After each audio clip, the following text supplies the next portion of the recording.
एक दिन स्कूल से वापस आकर मैं अपने कपड़े बदलने लगी तो मैंने पहले तो अपनी कमीज उतारकर साइड में फेंक दी। मैंने बस फ्रॉक पहना हुआ था और मैं जाकर अलमारी से दूसरे कपड़े लेने लगी। तभी अचानक पीछे से आकर मेरे जीजा जी ने मुझे दबोच लिया। मैं गिड़गिड़ाती रही लेकिन वह नहीं माने और उन्होंने मेरे साथ जो किया उससे तो मेरी रूह कांप गई। मेरा नाम स्नेहा है, मेरी उम्र 19 साल है। मैं कक्षा 12वीं में पढ़ती हूँ। अभी 3 साल पहले ही मेरी बड़ी बहन की शादी हुई और वह अपने पति के साथ अपने ससुराल में मजे से रह रही है। मेरे जीजाजी की दिल्ली में साड़ियों की दुकान है। घर में हम 2 ही बहनें हैं। जीजाजी आज अपने व्यापार के सिलसिले में लखनऊ आए और 3 दिन जीजाजी हमारे यहाँ ही रुकने वाले थे। उन्हें देखकर बड़ी खुशी हुई। जीजाजी काफी हैंडसम और स्मार्ट थे। ये तो मैं तभी जान गई थी जब जीजाजी दीदी को पहली बार देखने आए थे। उनकी बातों से उन्होंने दीदी और मुझे हंसा हंसा कर लौटपोट कर दिया था। उनके आ जाने पर मैंने तय कर लिया था कि रात को उनसे ढेर सारी बातें करूंगी। खाना खाने के बाद मैंने जीजाजी का बिस्तर एक कमरे में लगा दिया था। खाना खाने के बाद मैं उनसे बातें करने के लिए उनके कमरे में आ गई।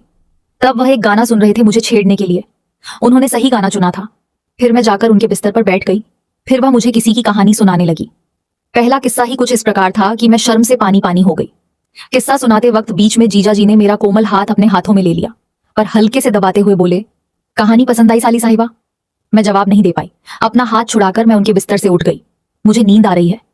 मैंने बहाना बनाया, अरे कहाँ चली? यहीं सो जाओ। जीजाजी ने मेरी कलाई पकड़ ली और एक झटके से मुझे खींच लिया और मुझे छूकर जीजाजी ने बिना मौका गवाए मुझे चूम लिया। मेरे सारे शरीर में जैसे बिजली का करंट लग गया हो। शर्म और घबराहट में मैं खुद को जीजाजी से दूर की और भागकर अपने कमरे में गई। जीजाजी की इस हरकत पर मैं हक्की पक्की रह गई थी। मेरा दिल जोर जोर से धड़कने लगा था और मेरे हाथ पांव थिरकने लगे थे जैसे मैं बर्फ के पानी में नहा कर आई थी।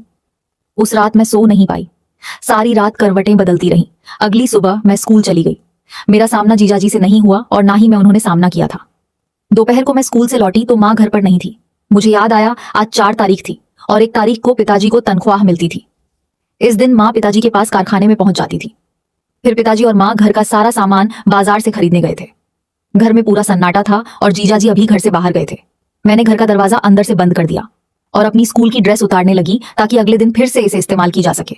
मैंने अपनी कमीज उतार दी और अंदर जो पहना था उसे भी उतार कर बेड पर रख दिया। तभी मुझे पीछे से किसी ने दबोच लिया तो डर के कारण मेरी चीख निकल गई। लेकिन तभी मेरी आवाज मुंह दबोचने वाले की हथेली में ही घुट कर रह गई थी। मुझे दबोचने वाला मेरे कान में धीमे से बोला, चीखना मत साली साहिबा, मैं तुम्हारा जीजाजी हूं, चिल्लाओगे तो मेरी बदनामी हो जाएगी। और मेरे मुंह पर अपने हथेली हटा ली। छोड़िए, मैं कांपते हुए बोली, यह गलत बात है। जीजाजी बोले, मैं तुम्हारे लिए तभी से तड़प रहा हूं जिस दिन तुम्हें पहली बार देखा था। तुम्हारी दीदी से काम का बहाना बनाकर यहां सिर्फ तुम्हारे लिए आया हूं। मुझे कपड़े पहनने दीजिए जीजाजी प्लीज। मैंने जीजाजी से रिक्वेस्ट की। जीजाजी ने कहा, तुम्हारी जवानी देखने को तरस रहा हूं मैं, आज मुझे इस कच्ची गली को जी भर कर देख लेने दो। ये कहते हुए जीजाजी ने मेरे ऊपर हाथ रख दिए और सहलाने लगे। मेरी सांस उखड़ने लगी थी और मेरा चेहरा शर्म से लाल हो गया। मुझे शर्म आ रही थी और मेरे हाथ पांव कांपने लगे थे। दोनों की सांसें तेज हो रही थी। जीजाजी कहने लगे कि मैं जानता हूं तुम भी मुझसे प्यार करती हो और इसमें तुम्हारी भी मर्जी है। और ये कहते हुए उन्होंने मुझे अपनी ओर खींच लिया और अपनी बाहों में जकड़ लिया। मुझे पता नहीं क्यों शर्म आ रही थी और मैं दिल में यह भी सोच रही थी कि मैं अपनी दीदी के साथ ऐसा कैसे कर सकती हूँ। लेकिन फिर मैंने सोचा, प्यार करना कोई गुनाह नहीं है। अगर जीजाजी मुझसे प्यार करते हैं इसमें मेरी क्या गलती है। बस यही सोचकर मैं भी जीजाजी से लिपट गई। फिर मैं और जीजाजी हम एक हो गए।